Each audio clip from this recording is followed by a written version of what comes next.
1절 다시 한번 보시죠. 여호와께서 모세에게 말씀하여 이르시되 라고 시작을 하고 있습니다. 11장까지는요. 11장에서 짐승과 연관된 부정에 관한 이야기들을 하고요. 12장에 넘어오면서 이제 인간의 어떤 신체와 관련된 연관된 부정들에 관한 언급들이 시작되어집니다. 특별히 오늘 본문은요. 자녀를 출산한 여인의 어떤 제의적인 오염 부분에 관해서 이야기를 하고 있습니다. 아이를 낳은 여인이 정결케 되어지는 과정에 관한 이야기가 오늘 본문이라고 하는 건데요. 크게 세 부분으로 나눠집니다. 1절부터 4절까지가 남자 아이를 출산했을 경우에 관한 이야기를 하고 있고요. 그리고 5절이 여자 아이를 출산했을 때에 관한 이야기, 그리고 6절부터 8절까지는 출산 이후에 예물을 들고 나와 제사를 드리는 것에 관한 이야기가 등장하고 있습니다. 2절 다시 한번 같이 읽으면 좋겠습니다. 2절입니다. 이스라엘 자손에게 말하여 이르라. 여인이 임신하여 남자를 낳으면 그는 이레 동안 부정하리니 곧 월경할 때와 같이 부정할 것이며. 임신하여서 이제 남자 아이를 낳은 경우에 관한 이야기가 시작되는데요. 이레 동안입니다. 며칠입니까? 7일 동안 부정하다고 이야기합니다. 부정하다라고 하는 지금 문제는요. 레위기에서는 성소에 나아갈 수 있느냐 나아갈 수 없느냐의 문제와 연결되어져 있습니다. 7일 동안 부정했기 때문에 성소에 나가려면 온전해지는 기간이 필요했고 그 기간에 관한 이야기를 지금 하고 있는데요. 특별히 그 기간 가운데 7일은 부정하다라고 규정되어지는 말해지는 기간이라고 하는 겁니다. 그리고 3절로 넘어가겠습니다. 3절이 있습니다. 여덟째 날에는 그 아이의 포피를 벨 것이요. 할례에 관한 지침이 갑자기 등장하고 있는데요.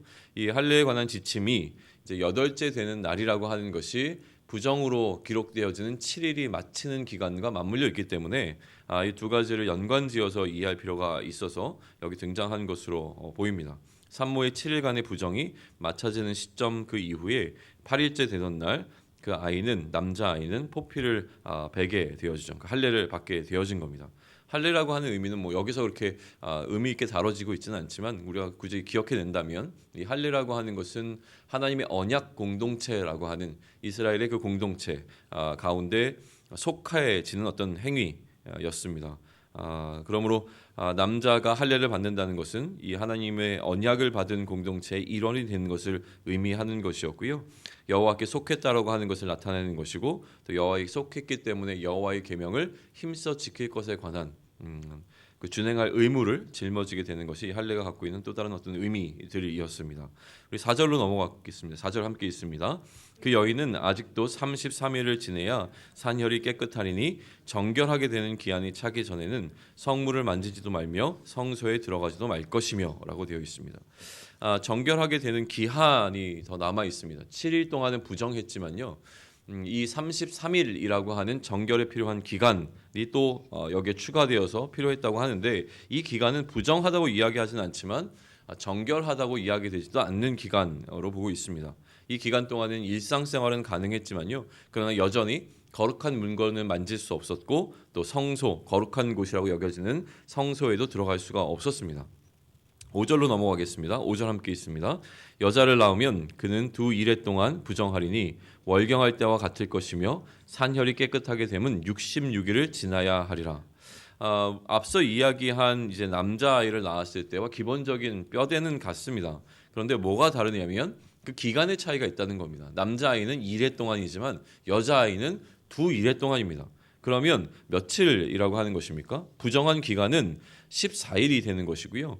이 정화에 필요한 기간 역시 33일의 두 배인 66일이라고 하는 것이죠. 그래서 이 여인이 아이를 낳은 여인이 다시 성소에서 예배하기 위해서 필요한 기간은요. 남자 아이를 낳고는 7일과 33일을 더한 총 40일.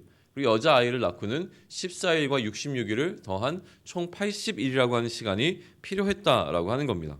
6절과 7절을 우리 함께 있습니다. 연달아 있습니다. 자, 시작. 아들이나 딸이나 정결하게 되는 기한이 차면 그 여인은 번제를 위하여 1년 된 어린 양을 가져가고 속죄를 위하여 집비둘기 새끼나 산비둘기를 회막문 제사장에게로 가져갈 것이요 제사장은 그것을 여호와 앞에 드려서 그 여인을 위하여 속죄할지니 그리하면 산혈이 깨끗하리라. 이는 아들이나 딸을 생산한 여인에게 대한 규례니라. 이 정결하게 되는 기한, 남자아이는 40일, 여자아이는 80일.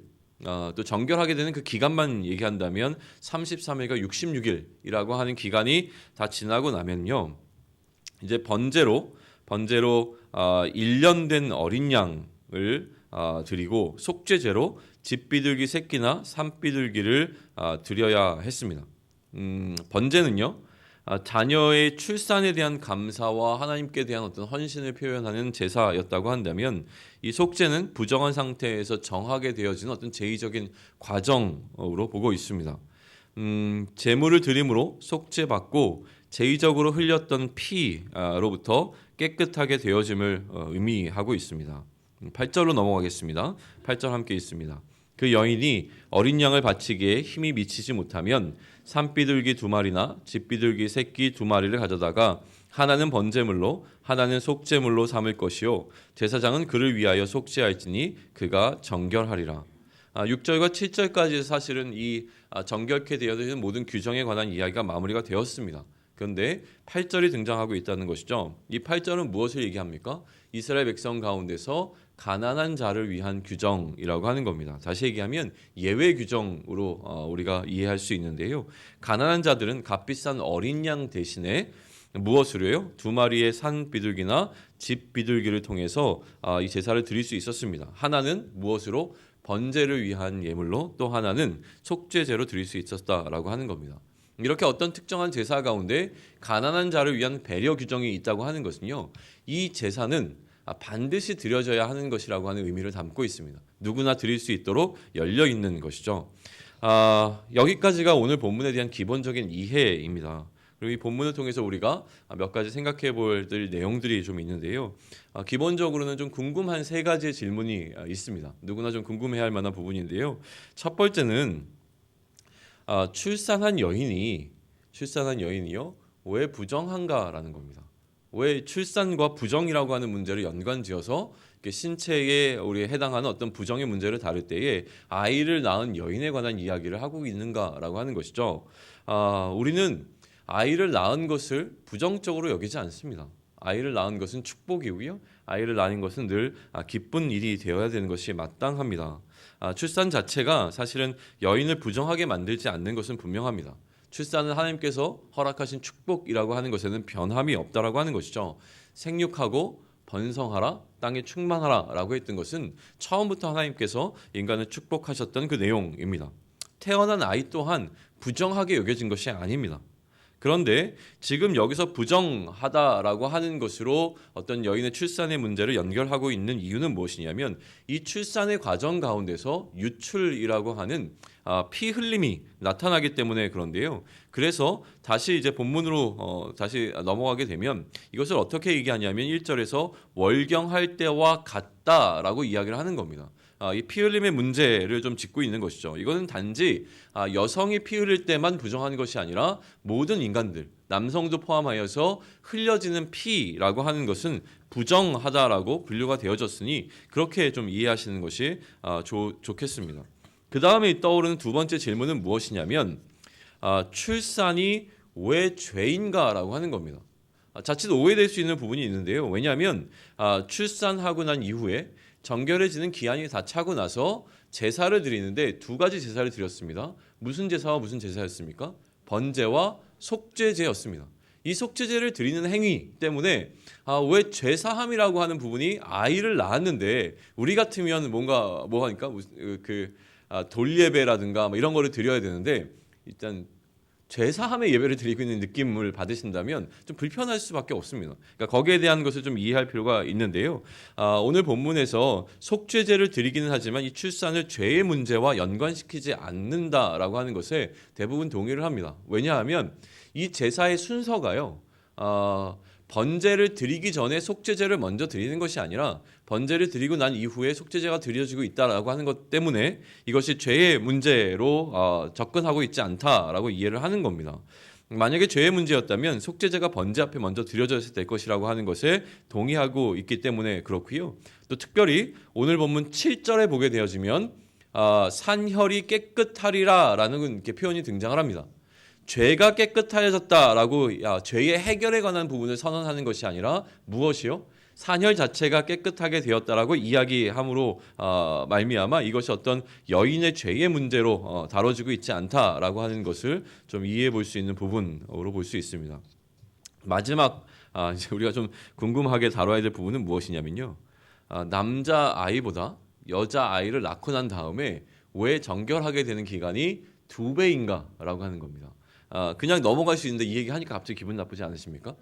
특별히 이제 남녀의 이게 평등을 이야기하는 시대에 성차별이라고 하는 것이 얼마나 좀 우리에게 이슈가 되어지고 있습니까? 뭔가 차별받고 있는 느낌들을 충분히 느낄 수 있는 본문이라고 하는 것이죠. 그런데 이 여기에 대한 해석은요, 사실 굉장히 분분합니다. 좀 뭔가 좀 뭐라 그럴까요? 좀 잘 이해할 수 있을 만한 것을 찾기 위해서 계속 좀 살펴보았는데 뭐 대부분 이제 합의가 되어지고 있는 것 같지는 않습니다. 우리가 갖고 있는 지식의 한계이겠죠. 언젠가는 깨닫게 되어질 것이라고 보는데 지금 많은 사람들이 논의 가운데서 몇 가지 그래도 좀 주목해 볼 만한 것들이 있어서 그것만 좀 언급하겠습니다. 일단은요, 차별이라고 보기 좀 어려운 부분은 무엇이냐면 남자 아이를 낳던 여자 아이를 낳던 일단 그 이후에 드려지는 제사에 있어서 제물의 종류는 동일했습니다. 특별히 여자아이를 낳았다고 조금 더 많은 제물을 드려야 한다거나 아니면 조금 더 값비싼 것을 드려야 되는 것은 아니었던 것 같고요. 아이를 낳고 난 이후에 드려지는 이 2가지 제사에 있어서 제물이라고 하는 것은 형편에 따라 드릴 수 있게 되어진 것이지 남자아이냐 여자아이냐라고 하는 것에 있어서는 구별이 없었다라고 하는 것이고요. 또 특별히 오히려 여성이 성소에 나아가 제사를 드리는 부분을 다루고 있는 이 본문은요, 남자만이 성소에 들어가 제사를 드린다라고 하는 것으로부터 여성들도 여전히 하나님 앞에 들어 나아가 남자와 같이 희생 제물을 드릴 수 있는 권리와 의무가 있었음을 보여주는, 오히려 여성들의 불평등을 평등으로 이끌어주는 본문이라고 하는 것에 동의되어 있다라고 하는 겁니다. 그런데 여전히 남아있는 것은 무엇이냐면 기간의 차이입니다. 기간은 그러면 왜 차이가 나는가라고 하는 것인데요. 오늘 여러분들이 우리가 사용하고 있는 이제 큐티 책에 보게 되면 원죄에 있어서 여성의 책임이 훨씬 더 크다라고 해석을 했더라고요. 근데 사실 저는 여기에 좀 동의가 되지는 않습니다. 만약에 이런 식의 접근이라고 한다면 뭘 해도 여성분들은요, 항상 남자보다 훨씬 더 많은 책임을 지셔야 하는 이 논리가 적용이 된다고 하는 것이죠. 그러니까 그러한 논리보다는요, 아마도 이 이야기가 가장 지금까지는 저는 이제 합당하다고 보는데 무엇이냐면 여자 아이가 동일하게 나중에 임신하여 아이를 낳게 될 것이기 때문에 잠재적인 어떤 의미 속에서 그 2 여인의 문제가 2배로 적용된 것이다라고 해석하는 것이 조금 더 저는 좀 지금 상황에서는 이해하기 좀 가장 좋았던 부분이라서 이것만 좀 언급하고 넘어갑니다. 이제 여기까지가 우리가 본문에 대한 이해와 또 본문 속에서 나타날 수 있는 어떤 궁금한 것들에 대한 어떤 해석이라고 한다면요. 이제 우리는 이제 좀 결론을 맺어 가야 할 텐데요. 특별히 이 아이를 낳은 여인에 대한 규례는요. 뭐 마찬가지로 우리 레위기라고 하는 것을 우리가 왜 살펴봐야 되는가라는 질문이 들어올 때에 구약이 주는 어떤 그 내용들이 이후에 신약이라고 하는 것을 이해함에 있어서 굉장히 큰 유익을 줍니다. 기본적으로는요, 예수 그리스도의 어떤 사역에 대한 토대가 되어지는 것도 있지만 어떤 현실적으로 예수님의 어떤 삶에 관해서 이해하는데 좀 도움을 주고 있는 부분이 이 12장이 되어지는데, 나중에 누가복음 2장 21절로부터 24절까지를 읽어볼 때에 오늘 지금 우리가 살펴본 이 12장이라고 하는 것이 굉장히 큰 유익이 되어집니다. 지금 혹시 찾아보실 수 있는 분들은 찾아보시면 좋겠는데요. 누가복음 2장 21절로 24절까지를 제가 읽으면서 좀 같이 나누겠습니다. 누가복음 2장 21절부터 24절에는 이런 내용이 기록되어 있습니다. 21절인데요. 할례할 8일이 되매, 예수님을 낳고 난 이후에 이제 그 부모가 행하고 있는 것에 관한 내용입니다. 할례할 8일이 되매, 누구의 8일입니까? 예수님의 그 할례할 8일이 되매 그 이름을 예수라 하니 곧 잉태하기 전에 천사가 일컬은 바로라 라고 하는 21절을 딱 접하는 순간, 만약에 우리가 오늘 이 레위기 12장을 기억한다면 며칠이 지난 시점입니까?